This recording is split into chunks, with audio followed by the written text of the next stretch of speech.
ডিম, দুধ, দই ছাড়া আজকে আমি সুজির কেক বানিয়েছি জল দিয়ে।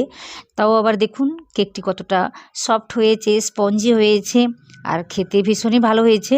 আর ভেতরটা দেখুন কতটা জালিদার হয়েছে। তো এতটাই পারফেক্ট হবে আপনাদের কেকটিও যদি এই রেসিপিটি দেখেন। খুব সহজ একটি রেসিপি। ভিডিওটি দেখার অনুরোধ রইল। নমস্কার, কেমন আছেন সবাই? আশা করি ভালো আছেন। শুভ্র শান্তি ব্লগে আপনাদের সবাইকে স্বাগত জানাই। আমি শান্তি। তো আজকে আমি সুজির কেক বানাচ্ছি, সে কারণে আমি এই একটা কাপেরই মাপ করে 1 কাপ আমি সুজি নিয়েছি, আর ওই কাপেরই মাপ করে 1 কাপ আমি চিনি নিয়েছি, আর 2টো এলাচ দিয়েছি, আর অল্প পরিমাণে একটু লবণ দিয়েছি। আর এখানে ওই কাপেরই মাপ করে নিয়েছি আমি গরম জল। জলটা কিন্তু গরম নিতে হবে, তাহলে কিন্তু কেকটা ভীষণই নরম হবে। তো গরম জল নিয়ে এটাকে আমি ভালোভাবে একটা পেস্ট করে নিচ্ছি। তারপরে ভাবলাম শুধু জল দিয়ে বানালে হয়তো ভালো লাগবে না খেতে। তো সে কারণে আমি কি করেছি, 3-4 চামচের মতো এখানে গুঁড়ো দুধের মানে ওই মিল্ক পাউডারের ব্যবহার করেছি আমি এখানে। তো ওটা দিলে কিন্তু স্বাদ লাগবে ভালো। ওটা দিতেও পারেন আবার নাও দিতে পারেন। এখানে আমি স্বাদের জন্য দিলাম। তো এটাকেও আমি ভালোভাবে একই সঙ্গে পেস্ট করে নিচ্ছি। আর এখানে পেস্টটাকে অনেকটা ওই পাতলা লাগছে, কিন্তু এটাকে রেখে দিলে কিন্তু অনেকটা ঘন হয়ে যাবে। তো এটাকে এখন আমি রেখে দিচ্ছি। তো এখন আমি কি করব, একটা পাত্রের মধ্যে তেল দিয়ে এভাবে লাগিয়ে দিচ্ছি, আর এটাতে আমি কেকটাকে বেক করব। তো সে কারণে একটু তেল দিয়ে এভাবে চারি সাইডে লাগিয়ে দিচ্ছি। লাগানোর পর আমি করেছি, একটা পেপার নিয়েছি ওই বাটির মাপ করে। তো ওটাকে কেটে নিয়েছিলাম, নিয়ে এটাকে এভাবে সেট করে দিচ্ছি। আর 2 দিকে উল্টে দিচ্ছি, কারণ তেলটা যেন সমানভাবে লাগে, তাহলে কেকটা কিন্তু সহজেই উঠে আসবে। তো এইভাবে আমার লাগানো হয়ে গিয়েছে। তারপর এটাকে কিছুক্ষণের জন্য রেখে দিয়েছিলাম এই ব্যাটারটাকে। তো মোটামুটি একটু ঘন হয়ে গিয়েছে। তো কী করেছি, ওতে আমি ওই তেল দিয়েছি।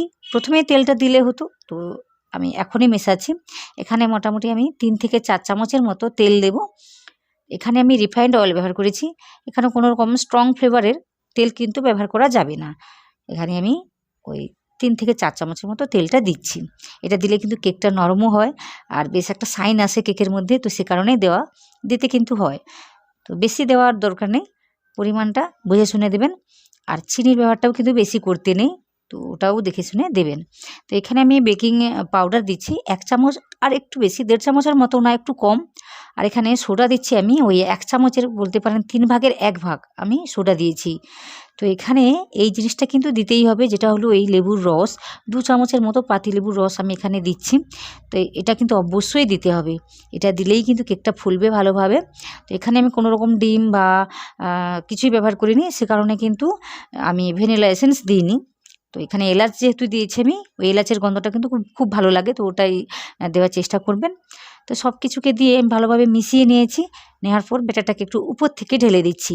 উপর থেকে ঢাললে কী হবে বলুন তো, আর ভেতরে বাতাসটা বেশি থাকবে না। আর কেকের মধ্যে যে দেখবেন কেকটা ওই কাটার পর ভেতরে অনেকটা ফাঁকা থাকে, তো সেই ফাঁকাটা কিন্তু থাকবে না। এইভাবে ঠুকে দিতে হবে। দেওয়ার পর উপর থেকে কিছু আমি চেরি আর কিশমিশ দিয়েছি। ওটা নাও দিতে পারেন, এটা কিন্তু থাকে না, ভিতরে ঢুকে যায়। দিলে হয়তো দেখতে ভালো লাগবে, সেটা ভেবেই আমি এখানে দিয়েছি। আর আজকে আমি কেকটাকে তৈরি করব একটা এই ভাতের হাঁড়িতে, যে হাঁড়িতে আমরা ভাত রান্না করি সেই হাঁড়িতে। এই হাঁড়িগুলো কিন্তু প্রতিটা বাড়িতেই থাকে। তো সে কারণে আজকে আমি ভাবলাম এই হাঁড়িতে করেই এই কেকটি আমি বেক করব। তো কি করেছি, হাঁড়ির ভেতরে একটু লবণ দিয়েছি, একটু না অনেকটাই দিয়েছি। তো ওটাকে আমি ভালোভাবে গরম করে নিয়েছি 5 মিনিটের জন্য। তো গরম করে নিয়ে ভেতরে মোটামুটি এটাকে ঢুকিয়ে দিয়েছি ওই কেকের পাত্রটি। তো এটাকে দিয়ে ভালোভাবে এভাবে বসিয়ে দিয়েছি। একটু সাবধানে বসাতে হবে, কারণ হাঁড়িটা কিন্তু যথেষ্ট গরম থাকে। তারপর এটাকে আমি ওই 40 মিনিটের মতো লো থেকে ওই মিডিয়াম ফ্লেমের মাঝখানে রেখেই এটাকে বেক করব। মোটামুটি মিডিয়াম বা হাই করে দেওয়া যাবে না, লো আর মিডিয়ামে রেখে এভাবে এটাকে বেক করে নিতে হবে। আর আপনাদের এটা আমি দেখাচ্ছি 40 মিনিট পরে। দেখুন কাঠিটা একদমই ক্লিন হয়ে এসছে, আর ভীষণই জালিদার হয়েছে। জিনিসটা বোঝা যাচ্ছে যে কতটা সুন্দর হয়েছে, পারফেক্ট হয়েছে। দেখুন ভীষণই জালিদার হয়েছে। এই জালিদার হয়েছে আমার মনে হয় শুধুমাত্র লেবুটা দেওয়ার কারণে। তো লেবুটা কিন্তু দেবেন, অবশ্যই দেবেন। দেখুন এখানে কেকটা কতটা পারফেক্ট লাগছে দেখতে। সুজির কেক যে এত সুন্দর হয় আমি আগে কখনো বানাইনি, এই জল দিয়ে আজকে জল দিয়ে বানালাম। তাও দেখুন কতটা সুন্দর হয়েছে। আর এটাকে এখন আমি ঠান্ডা করে নেব। ওটাকে মোটামুটি 20 মিনিটের জন্য ঠান্ডা করে নিলে কিন্তু এভাবেই সাইড থেকে ছেড়ে আসবে। তো চলুন এটাকে এবার আপনাদের ছাড়িয়ে দেখাই। কিছুই করতে হবে না, একটা ছুরি বা চামচ নেবেন, নিয়ে এভাবে ঘুরিয়ে নেবেন, দেখবেন সহজে কেকটা উঠে আসবে। আর এখানে মোটামুটি আমার কেকটা সাইড থেকে ছেড়ে গিয়েছিল, সে কারণে কোনো রকম অসুবিধা আমার হয়নি। তো দেখুন এভাবে উল্টে দিতেই কিন্তু কেকটা এভাবে বেরিয়ে এসছে, আর কতটা ক্লিনভাবে বেরিয়ে এসছে আপনারা দেখুন, শুধুমাত্র এই পেপারটা দেওয়ার কারণে। তো এই পেপারটা যদি না দেন তাহলে কি করবেন, ওই তেলটাকে লাগানোর পর পাত্রের মধ্যে একটু ময়দা ছড়িয়ে দেবেন, তাহলে দেখবেন এইভাবে উঠে আসবে কেকটা। তো এইভাবে কিন্তু কেকটাকে সুন্দরভাবে আমি কি বলবো ছাড়িয়ে নিয়েছি, নেওয়ার পর আপনাদের দেখাচ্ছি। আর দেখুন কতটা সুন্দর হয়েছে, তো আমার তো ভীষণই ভালো লেগেছে। আর কেকটা কিন্তু অনেকটা ফুলেছে বলুন, আর ভীষণই স্পঞ্জি হয়েছে। ডিম ছাড়াও কিন্তু এত সুন্দর কেক হয়।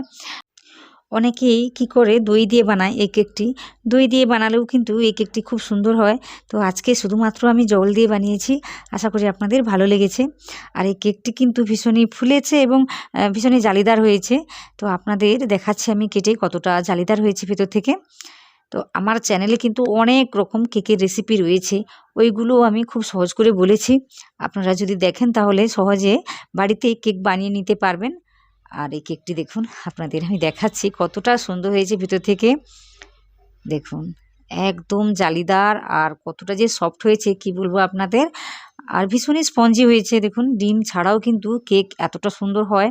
তো আপনারা কিন্তু বাড়িতেই এভাবে দেখুন, আমি আজকে ভাতের হাঁড়িতেই বানালাম, অন্য কিছুতে বানাইনি, শুধুমাত্র হাঁড়িতেই বানালাম।